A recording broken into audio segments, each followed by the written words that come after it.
Olá, eu sou Marília de Abreu e hoje nós vamos falar um pouquinho sobre a Wicca das Bruxas, o nosso coven. Até mais.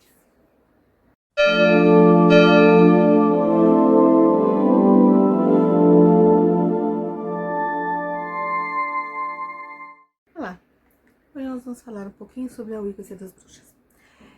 Primeiro, o porquê a escolha da bruxaria, né? As pessoas, elas pensam que bruxaria é você estar sempre fazendo feitiços ou sempre fazendo magias, rituais. E por que isso? Bom, a bruxaria, ela é uma religião antiga, tá? Ela foi muito perseguida porque ela empoderava as mulheres, né? Empoderava no sentido de existe uma força física, né, que os homens detêm, existe na questão da sobrevivência, os homens eles tinham armas, eles tinham condições de lutar, de defender, e a mulher sempre estava tendo que cuidar da família, cuidar do marido. Quando ia para a guerra era a gente que cuidava. A gente ficava, quando existiam situações de glória, de reconhecimento, era sempre para o homem, né? E a mulher percebia que ela não tinha esse poder, né? O poder dela era outro. Então a mulher era aquela pessoa que tinha a intuição de melhor não ir, tinha ela cuidar, enquanto o homem, existe uma expressão de que enquanto o homem ia arar, a mulher rezava para chover, né? Então, assim, sempre foi uma ligação com um outro nível de existência. E esse nível de existência nos foi negado a partir da imposição das religiões oficiais. E nisso se houve uma perda para o mundo, tá? Porque nós temos uma religião que existe a sintonia com a natureza, né?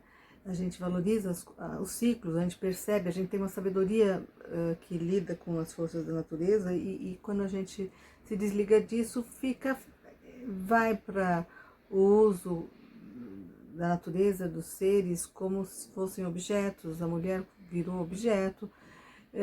Então foi uma perda para o mundo todo, mas a gente sentiu mais. As culturas que têm um viés mais ou igualitário ou de uma perspectiva mais matriarcal, mais feminina, como as indígenas e as africanas, também foram perseguidas. É a mesma noção. É a ideia de que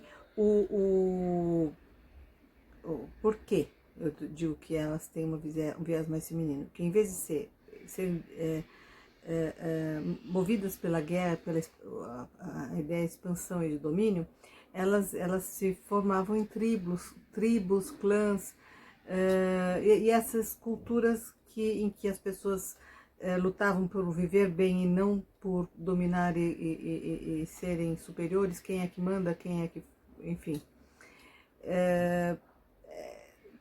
Elas tinham que ser suplantadas. Esse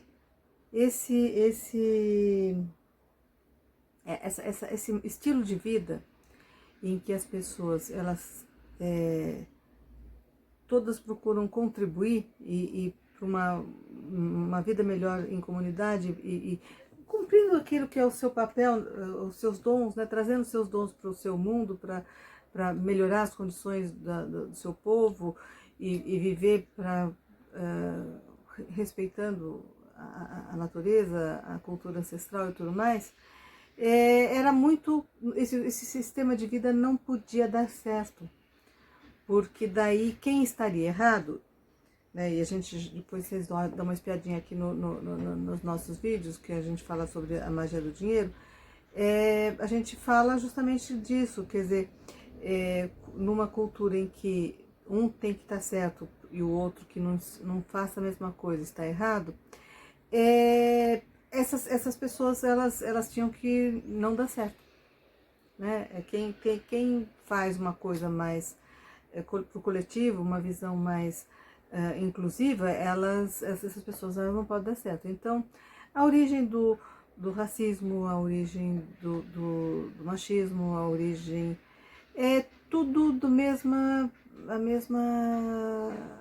linha, a linha da dominação. Quer dizer, eu domino, então eu sou o bom. E aí, já no fim do século XIX, começo do século XX, vários pesquisadores começaram a resgatar essa cultura xamânica europeia, né? Mas percebendo que ela tinha muito em comum com outras culturas xamânicas de outras culturas, né? E o que fazia um sentido assim, de como se fosse uma verdade universal. Então, ao invés de ser um livro que se diz uma verdade universal, eles adotavam uma filosofia que ela era tão universal que era universal mesmo. Não precisava se impor. E é uma filosofia, um estilo de vida muito mais ligado ao feminino, né? Essa abordagem, inclusive, essa abordagem que inclui os seres, a natureza, que entende os ciclos, que procura buscar sabedoria nas coisas, porque chove, porque tem épocas que chove mais, porque tem épocas que a planta nasce melhor, porque tem épocas que a colheita é melhor, porque tem épocas que para pescar é melhor, enfim, a bruxaria está ligada a toda essa cultura.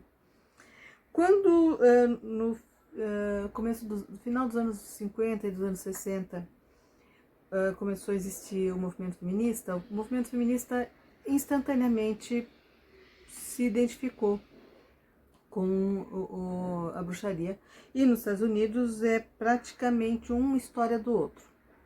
O crescimento da bruxaria foi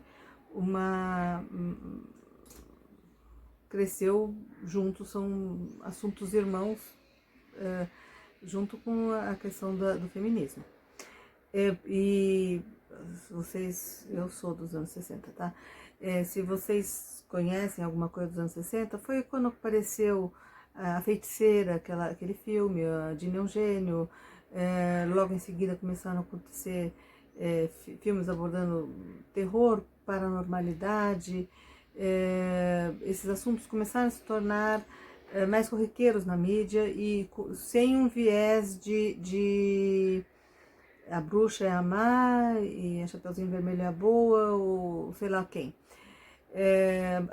A bruxa está tendo um papel protagonista, né? Esse papel protagonista é o que nos move para quando a gente criou a Organização das Bruxas. Na verdade, eu já era praticante há muitos anos, mas a ideia era trazer para outras pessoas também essa possibilidade de se desenvolverem. E esse projeto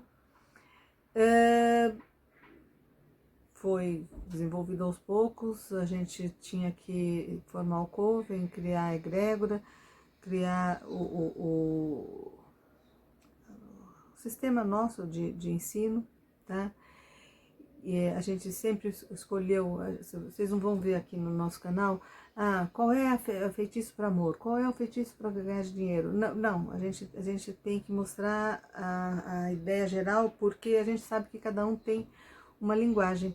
É como na pintura, como nas artes, que a pessoa vai ter o seu próprio traço, cada bruxa vai se identificar com uma linguagem também, com uma forma de realizar magia. O que a gente pretende no nosso curso é o desenvolvimento que a gente chama de personalidade mágica. A personalidade mágica é justamente você entender, resgatar suas forças, se conectar com as forças dos seus ancestrais, ter auxílio no plano espiritual, saber quais são os seus propósitos, quais são os seus dons, aprimorar esses dons. Esses dons, a gente fala no poder, quando a gente fala de magia, eles estão ligados à autossuperação, né? Você não tem poder onde existe fraqueza, então você tem que, a cada ponto fraco, a cada capacidade sua que ainda não esteja bem lapidada, que você vai lapidando, vão vindo dons. E à medida que tem um momento em que você parece que colocou a casa em ordem, né? Você consegue acessar mais dons, tá? Esse é o nosso princípio, tá? E a ideia que a gente desenvolve é esse. Então, aqui a gente não vai se ater a ensinar fórmulas, qual que é o feitiço para isso, vamos invocar tal divindade com a vela cor-de-rosa, não, a gente vai trabalhar esse desenvolvimento que é principalmente interno, tá? E é por isso que o nosso curso também ele é individual. Eu gostaria que vocês curtissem o nosso canal, dessem o seu, se fizessem a inscrição, apertassem o like e que sugerissem também pautas, tá certo? Essa é mais uma pauta que a gente está fazendo de acordo com a nossa audiência. Até mais!